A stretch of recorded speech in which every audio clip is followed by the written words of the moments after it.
Auzubillahiminash-shaytanir-rajim. Bismillahir-Rahmanir-Rahim. Students, today's lecture outline is Wheatstone bridge, potentiometer, and applications of potentiometer. Now, starting our first topic, Wheatstone bridge. This bridge was first proposed by Wheatstone, an English telegraph engineer, for measuring accurately the value of an unknown resistance. Wheatstone bridge, basically it is an electrical circuit in which we can find unknown resistance or value of unknown resistance connected in that circuit. Construction of that circuit: it consists of four resistance P and Q are known, one variable resistance R which is also known, and one unknown resistance X. It is clearly shown in this diagram that we have a circuit and an electrical circuit in which we have four resistances P, Q, R and X. The value of P and Q are known for us. The value of R also known for us, but it is a variable resistance, but the value of X is unknown for us. This circuit is connected with a battery of potential difference V. When we connected this battery with this circuit, a current I flow in this circuit, and at point A it divided into two parts, I1 and I2. Across one pair of opposite junctions A and C, battery is connected, and across the other opposite pair of junction BD, galvanometer is connected. यहाँ आपके पास चार junctions मौजूद हैं, एक A, C और दूसरा B and D. A और C points को कनेक्ट किया गया है बैटरी के साथ, और इस बैटरी को कनेक्ट किया गया है एक स्विच के साथ जो कि ऑन और ऑफ का काम यहाँ कर रहा है, जबकि दूसरे दो पॉइंट्स B और D, इन दोनों के दरमियान एक गैल्वानोमीटर को कनेक्ट किया गया है जो कि करंट की फ्लो या करंट को डिटेक्ट करता है इस सर्किट के अंदर. Now, working of Wheatstone bridge, as shown in this diagram, the value of P and Q are properly fixed. When the key is switched on, the current I divides unequally between the two branches and galvanometer shows current. यहाँ पे आपके पास, आपको जिस तरह की तस्वीर में नजर आ रहा है कि चार रेजिस्टेंसेस आपके पास कनेक्टेड हैं इस पूरे सर्किट में, P, Q, R, X.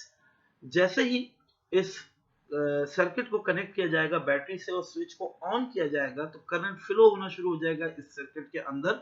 लेकिन जब करंट फ्लो करके पॉइंट ए पे पहुंचेगा तो ए पे पहुंचने के बाद ये करंट दो पार्ट्स में डिवाइड हो जाएगा, I1 और I2, और ये I1 और I2 अनइक्वली डिवाइड हो जाएंगे इस पूरे सर्किट के अंदर इन resistances P, R, Q, X and इन गैल्वानोमीटर, जिसकी वजह से गैल्वानोमीटर में एक रीडिंग शो होना शुरू हो जाएगी जो आपको ये बता रही होगी कि आपके पास यहाँ पर इस सर्किट में करंट अनइक्वली डिवाइड हो चुका है इस पूरे सिनेरियो के अंदर, इस पूरे सर्किट के अंदर, और इस अनइक्वली डिवीजन की वजह से उसकी कुछ ना कुछ वैल्यू गैल्वानोमीटर में मेंशन होना शुरू हो जाएगी.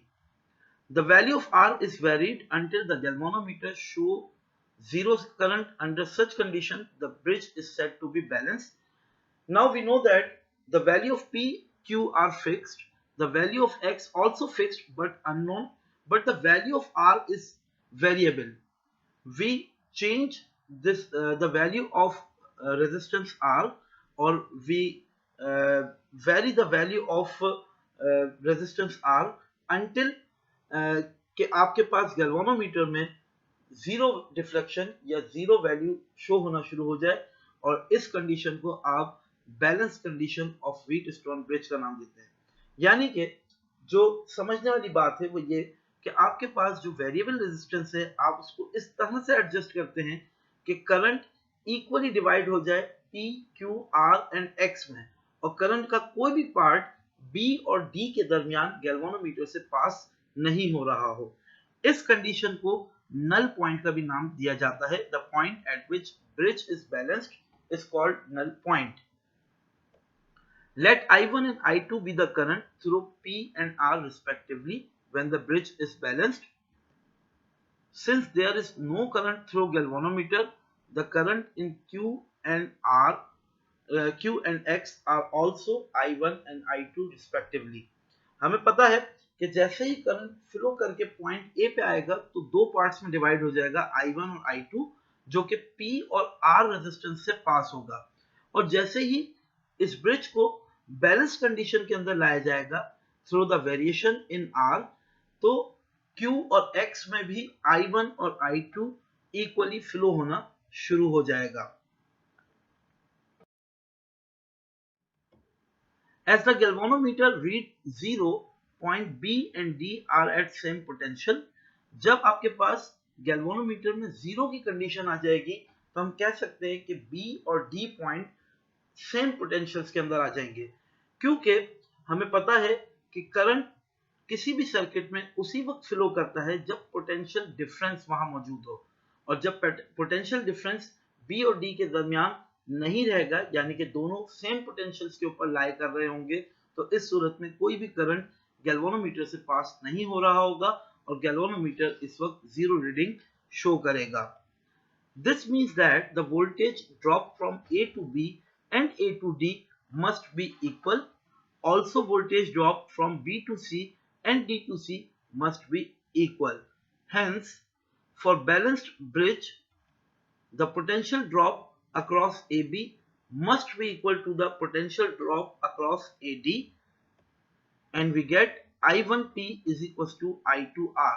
यानी कि ये दो पोटेंशियल्स की वैल्यू हैं I1P, I1 multiply by some resistance, और जब I को रेजिस्टेंस से यानी कि करंट को रेजिस्टेंस से मल्टीप्लाई किया जाए तो ये वैल्यू बराबर होती है V के, और V कहलाता है आपके पास पोटेंशियल डिफरेंस या पोटेंशियल.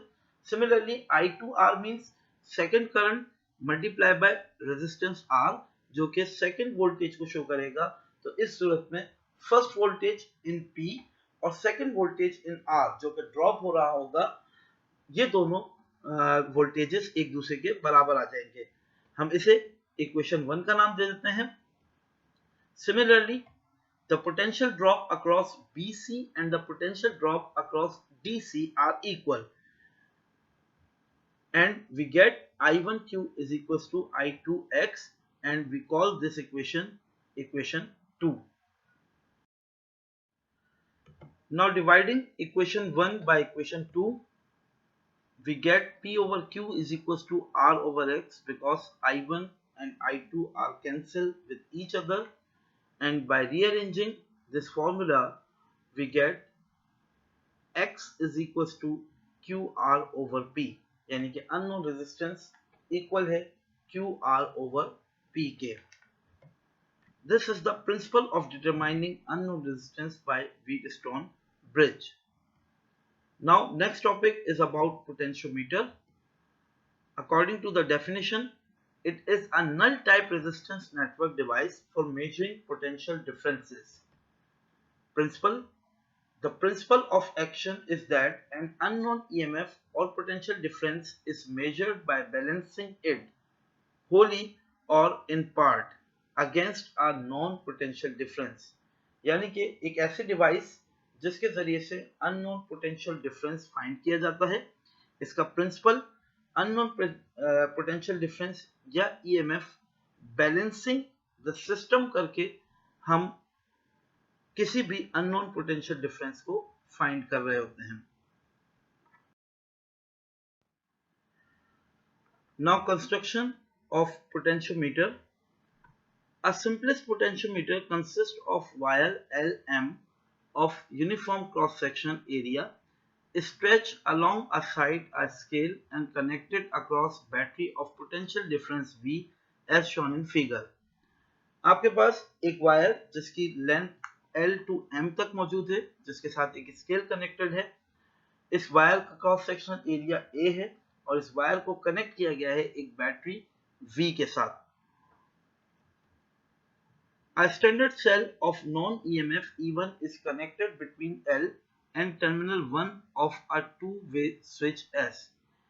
एक स्टैंडर्ड सेल जिसका EMF E1 है उसे कनेक्ट किया गया है L के साथ, यानी L terminal of the wire के साथ, और उस टर्मिनल के सेकंड पार्ट को कनेक्ट कर दिया गया है एक टू वे स्विच के साथ, और इस टू वे स्विच के पॉइंट 1 के साथ उसको कनेक्ट किया गया है। इस टू वे स्विच का सेकंड कॉर्नर जो है वो गैल्वेनोमीटर के साथ मौजूद है, और थर्ड कॉर्नर जो है इसका, यानी कि गैल्वेनोमीटर से जो वायर निकला है वो निकलकर उस L और M के दरमियान किसी भी पॉइंट के ऊपर टच किया जाता है। उस पॉइंट को N पॉइंट का नाम दे दिया जाता है। Now working of potentiometer. Slider N is pressed momentarily against wire LM and its portion is adjusted until the galvanometer deflection is zero. जो स्लाइडर है आपके पास, जिसको N का नाम दिया गया है, यानी कि वो वायर जो गैल्वेनोमीटर से निकल रहा है, उसे L और M के दरमियान मौजूद वायर के ऊपर स्लाइड किया जाता है, और जब उस वक्त तक इसको स्लाइड किया जाता है जिस वक्त तक गैल्वेनोमीटर में डिफ्लेक्शन जीरो ना हो जाए, यानी कि एक बैलेंसिंग कंडीशन जनरेट की जाती है, और इस बैलेंसिंग कंडीशन की वजह से आपके पास एक लेंथ पता चल जाती है, जिस लेंथ को L1 का नाम दिया जाता है, और ये लेंथ L और N के दरमियान की लेंथ कहलाती है। यानी कि let L1 be the corresponding distance between L and N. The fall of potential over length L1 of the wire is then the same as that EMF E1. Then move the switch to 2, thereby replacing the standard cell by another cell. The EMF of E2, which is to be measured. Adjust the slider N again to give zero deflection on galvanometer G. Now हमारे पास जब L1 की value आ जाती है तो हम जो two way switch है उसको कनेक्ट कर देते हैं सेकंड स्विच की तरफ या सेकंड टर्मिनल की तरफ, जहां पे हमारे पास एक और सेल मौजूद है जिसका EMF E2 है, और फिर हम वही प्रोसेस दोबारा दोहराते हैं कि स्लाइडर N को मूव करवाते हैं L और M के दरमियान मौजूद वायर के ऊपर, और उस वक्त तक मूव करवाया जाता है जब तक कि गैल्वेनोमीटर में जीरो डिफ्लेक्शन शो ना हो जाए।